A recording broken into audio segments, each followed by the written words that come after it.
Hello everyone, आज चाहिँ हामी सिडनीको one of the beautiful places मध्ये एउटामा चाहिँ घुम्न जाउँ है त। कहाँ जान आँटेको भनेर चाहिँ म भिडियोको लास्टमा भन्छु है त।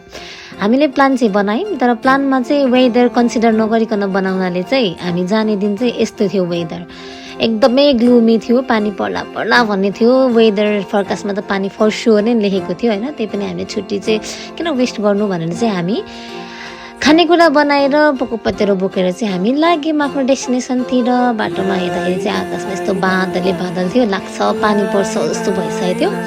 अनि यसरी बाटोमा जाँदाखेरि चाहिँ हामीले चाहिँ मस्जिद पनि देख्यौँ होइन। अनि मलाई चाहिँ नखिचे मनै मानेन, त्यही भएर खिचेँ होइन। तर बाटो अगाडि चाहिँ यस्तो ठुलो गाडी आएर रोक्यो होइन। म यस्तो गएको चाहिँ मलाई पटक्कै मन पर्दैन क्या।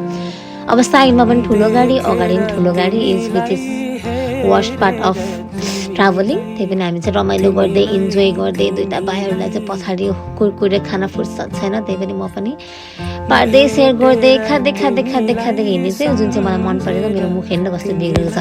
ल फाइनली पानी पनि पर्यो, बट स्टिल हामी चाहिँ अब किनभने कन्टिन्युसली गइरहेको छौँ। हाम्रो ट्राभल डेस्टिनेसन चाहिँ मतलब ट्राभल टाइम चाहिँ 1.5 आवर्स थियो होला। अनि त्यसमा चाहिँ हामीले भ्यूहरू हेर्दै गयौँ। यहाँ चाहिँ यस्तो हाम्रो काठमाडौँको चाहिँ उप्पील्यान्ड जस्तो खालको पनि खेल्ने ठाउँ पनि रहेछ। हाम्रो यात्रा चाहिँ जारी नै थियो, गयौँ हामी। पानी पर्छ भन्ने चाहिँ थियो नै थियो होइन। तर फाइनली हामी चाहिँ पुग्यौँ। नहेर्नु हाम्रो डेस्टिनेसन चाहिँ कहाँ थियो भन्दाखेरि मलाई भन्न आउँदैन, बट इट्स नुरुङ्गे रिजर्भ समथिङ हो।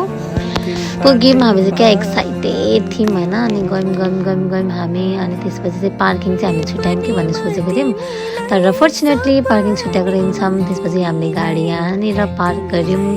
गाडी पार्किङ फ्री रहेछ होइन। अनि इन्ट्री पनि फ्री रहेछ, केही पे नगर्नुपर्ने, कस्तो राम्रो। त्यसपछि म एक्साइटेड भएर गाडीबाट बाहिर सेफ सबैजना निस्क्यौँ। अनि त्यसपछि हामी चाहिँ लाग्यौँ सबैभन्दा पहिले चाहिँ टोइलेट। मलाई चाहिँ पिसाबमा यस्तो छ्यापेको थियो होइन। टोइलेट पनि कस्तो मन्दिर स्टाइलमा प्यागोडा टाइपमा बनाएको रहेछ। म टोइलेट गएँ। अनि टोइलेट गएर आएर चाहिँ मैले आनन्दले म खुसी भएँ, फ्री भएँ। अनि यसरी फ्रीको थिएँ होइन। वाटर फाउन्टेन पनि रहेछ, यस्तो दामी रमाइलो भयो त्यहाँनिर चाहिँ। तर पानी चाहिँ सिम परिरहेको थियो। भाइहरूले सो कफी खामा दिदी भने, त्यसपछि उनीहरूले म नखाने भनेको तर कफी अर्डर गरिसकेको रहेछ। अनि त्यसपछि कफी अर्डरै भइसक्यो भने त खाइदिउँ न त भनेर चाहिँ अनि एउटा क्यापाचिनो विथ 2 सुगर खाएँ मैले चाहिँ। भाइहरूले चाहिँ सुगर फ्री क्यापाचिनो खाएँ अरे। अब ठिकै छ नि त होइन। त्यसपछि म चाहिँ अब उटपटाङ काम भइहाल्छ। तर मेरो उटपटाङमा निश्चल भाइले साथ नदिने चाहिँ त्यो चान्सै हुँदैन। हामीले यसरी वेदर नेचरको चाहिँ एक्सप्लोर गऱ्यौँ। कति राम्रो, कति पिसफुल, क्राउडेड पनि नै। भाइहरूको अब आफ्नै तालमा छ, फोटो खिच्ने मात्रै हुन् यिनीहरू, अपलोड चाहिँ गर्ने होइन। तर पनि हामी चाहिँ इन्जोय गरौँ। मलाई चाहिँ क्यामेरा नतेर्स्याइकन हुँदैन, सो मैले इन्जोय पनि गरेँ तर क्यामेरा पनि तेर्साएँ। अनि यस्तो नि रहेछ होइन। मैले पहिला भिडियो हाल्दाखेरि चाहिँ ओ जापान भन्नुभयो, तर यो जापान होइन, यो चाहिँ अस्ट्रेलियाको सिडनीमै हो। यस्तो रमाइलो थियो होइन। यस्तो फाउन्टेनमा पनि त्यस्तो बत्ती सत्ती बलेको भने म चाहिँ चप्रुक गरेर चाहिँ फुत्रुक गरेर चाहिँ म के गर्दै थिएँ भन्दाखेरि उफ्रिँदै गएँ।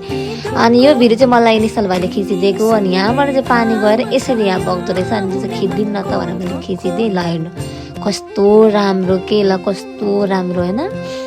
हामी त छक्क भएर यस्तो राम्रो ठाउँ पनि रहेछ भनेर उहाँ परे चाहिँ दुईजना हिँड्दै रहेछन् लखर म फोटो खिचिदिन्छु ल भनेर चाहिँ यहाँबाट बोलाएको। अनि निश्चल भाइ चाहिँ जति बेला नै मसँगै थियो, जे होस् होइन। मेरो पछि हिँडिरहेको थियो, मेरो भिडियो खिचिदिन्थ्यो, मेरो फोटो खिचिदिन्थ्यो। म पनि भाइको भिडियो खिचिदिन्थेँ, फोटो खिचिदिन्थेँ। अनि हेर्नु ल कस्तो राम्रो के, एकदम पिसफुल होइन। लक्कीली चाहिँ के भयो भन्दाखेरि पानी चाहिँ परेन के।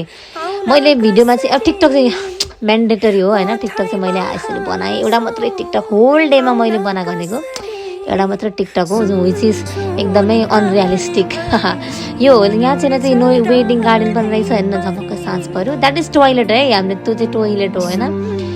मैले खाना खाएको चाहिँ देखिनँ, तर खाना चाहिँ हामीले यहाँ बसेर खाएको है गाइजहरू। हामीले खाना घरैबाट बनाएर ल्याएको थियौँ, चटपटे क्रिप्स चिप्सहरू अनि मासुहरू भुजाहरू लिएर आएको थियौँ, हामीले खायौँ। अनि त्यसपछि चाहिँ म यसरी हामीले चाहिँ ग्रुप एउटा भिडियो बनायौँ। त्यसपछि अब मेरो काम हो भिडियो बनाउनु चाहिँ कसरी बनाउँदैन, त्यही भएर सबैलाई बनाएँ। टिकटक बनाएको भने भाइले भिडियो यताबाट बनाइदिइरहेको रहेछ, विच इज एकदमै राम्रो। साँझ पऱ्यो, त्यसपछि म भाइहरूलाई यस्तो एक्सपिरियन्स सोध्दै थिएँ होइन। हामीलाई चाहिँ पार्किङ ढिला भयो, गाडी हटाइहाल भनेर भनेको थियो। त्यही भएर हामी कुदेर चाहिँ हामी घर गयौँ। बाटोमा चाहिँ यस्तो झिलिमिली पनि देख्यौँ, खिच्यौँ। अनि त्यसपछि हामी घर आयौँ। घर आउँदा चाहिँ 9-10 बजे थियो होला।